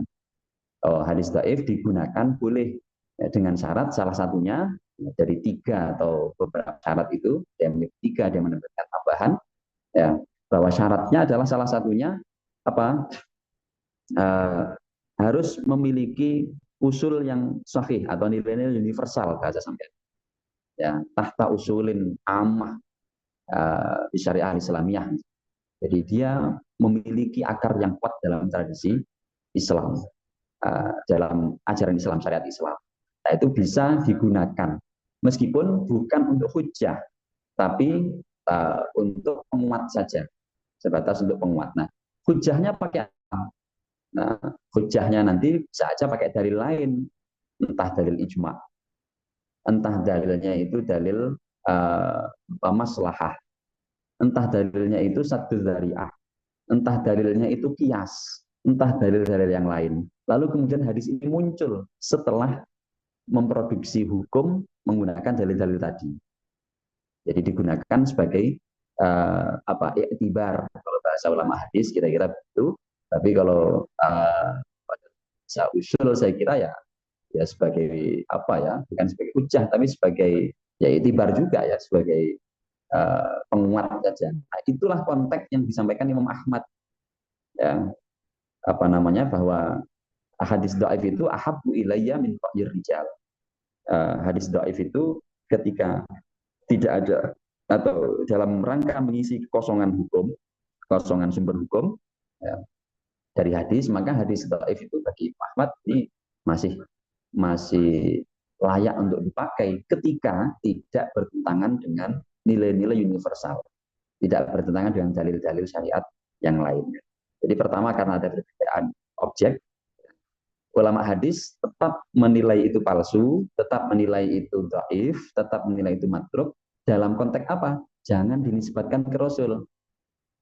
Kenapa? Karena nanti ada juga hadis yang tidak harus dinisbatkan ke Rasul, tapi layak dipertimbangkan sebagai dasar hukum. Seperti apa misalnya? Hadis mauquf, atau asar-asar kita sebut dengan itu ya, atau riwayat yang bersumber dari para tabi'in. Asar dan khobar.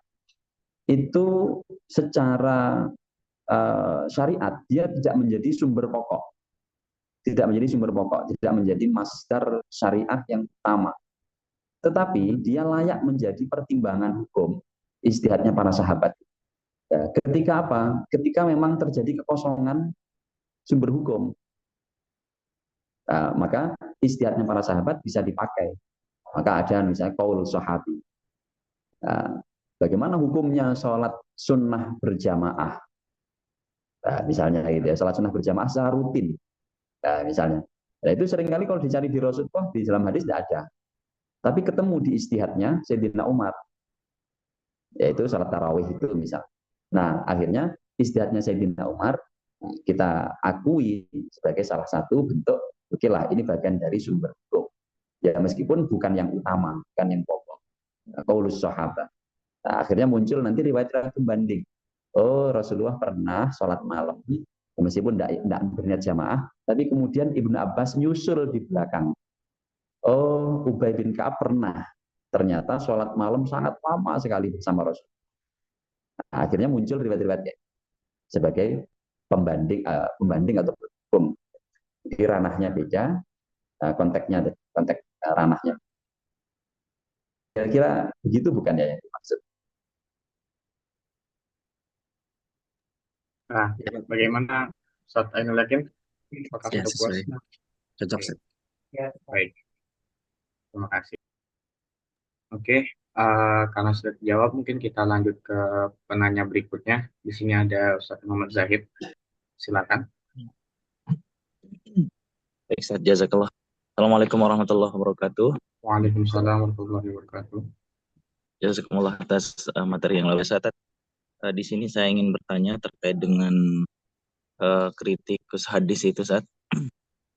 Kan di sini ada teman-teman yang memegang Al-Albani misalnya. Biasanya kalau belum disohhikan sama Albani, ndak kira ndak ndak soh ndak apa namanya ndak yakin untuk dipakai sebagian teman-teman itu. Bahkan ada kalau tidak salah ada satu hadis Bukhari yang beliau doakan gitu. Kalau menurut Ustadz bagaimana tuh? Supaya adil kita memandang itu ulama-ulama yang kritik hadis. Demikian Ustadz. Assalamualaikum warahmatullahi wabarakatuh. Waalaikumsalam. Saya kira sebuah teks kalau sudah diterbitkan atau sudah diluncurkan ke publik, itu siapa saja bisa mengkritik atau terbuka lah, boleh untuk dikritik. Hanya saja mungkin mau itu Syekh Albani atau siapapun itu, saya kira tidak ada masalah. Syekh Albani bukan orang pertama yang mengkritik hadis dalam Sahih Bukhari.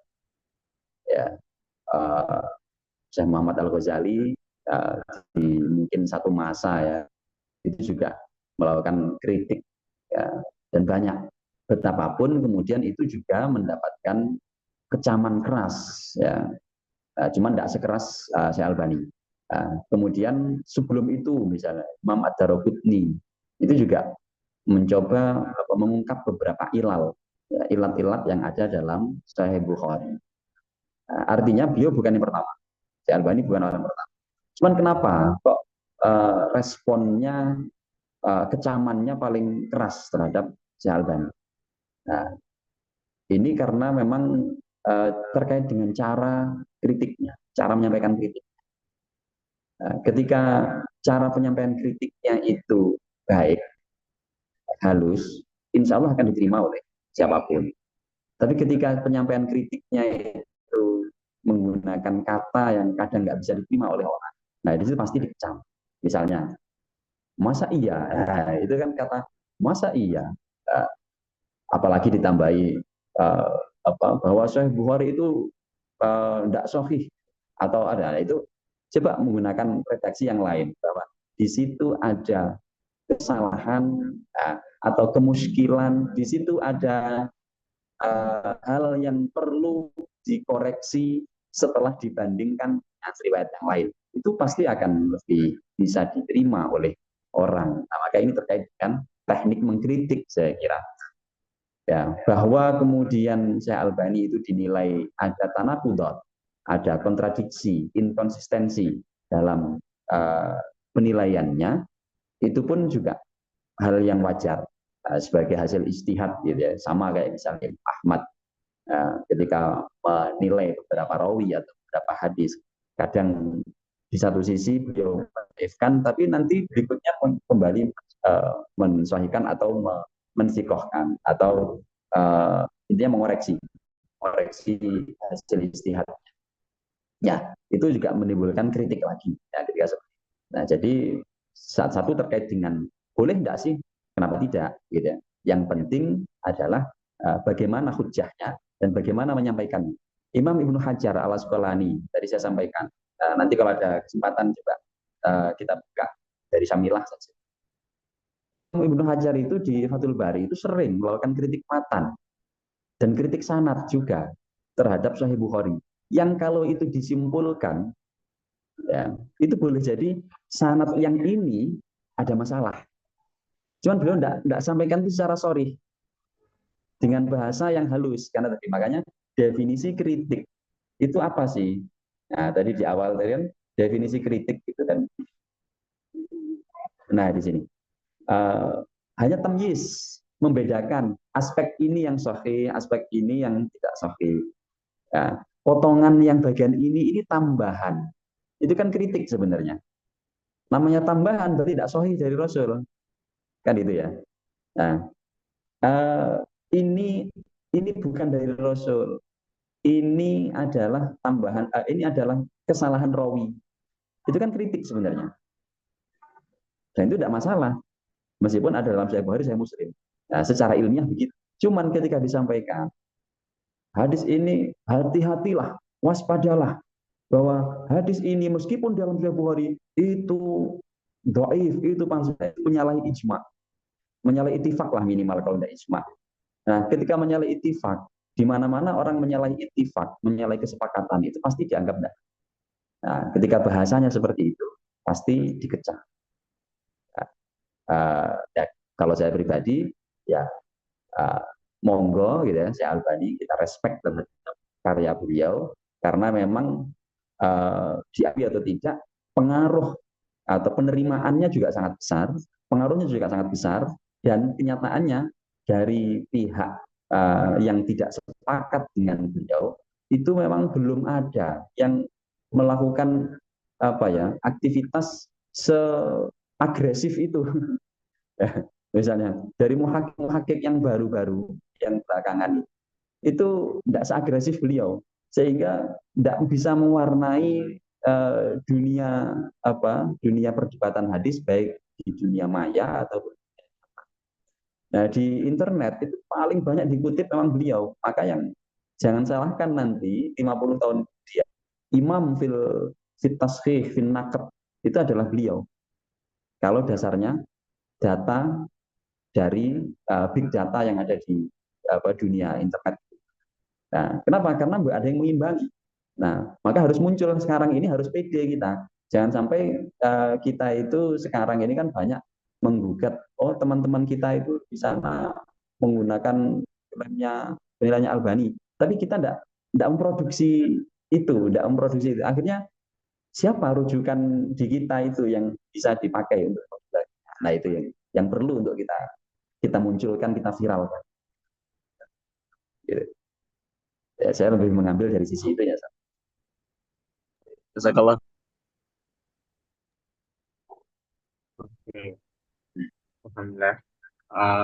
Terima kasih Ustaz Farid atas jawabannya. Apakah ada dari bapak-bapak dan ibu-ibu peserta sekolah hadis lainnya yang ingin bertanya, yang masih ingin bertanya?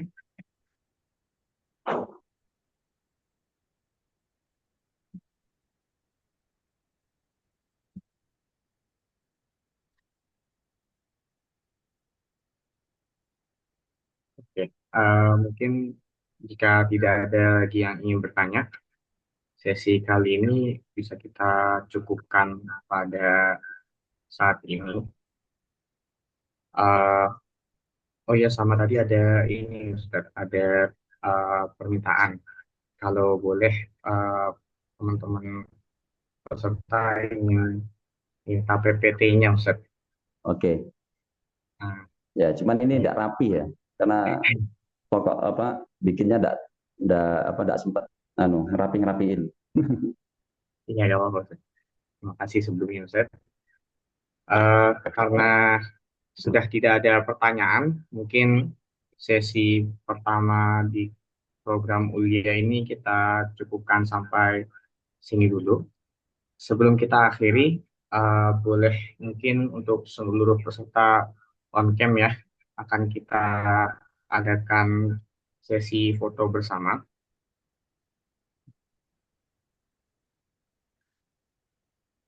Boleh on cam semuanya. Mari.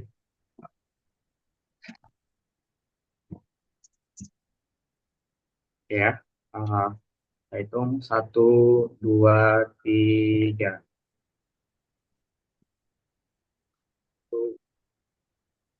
Boleh sekali lagi.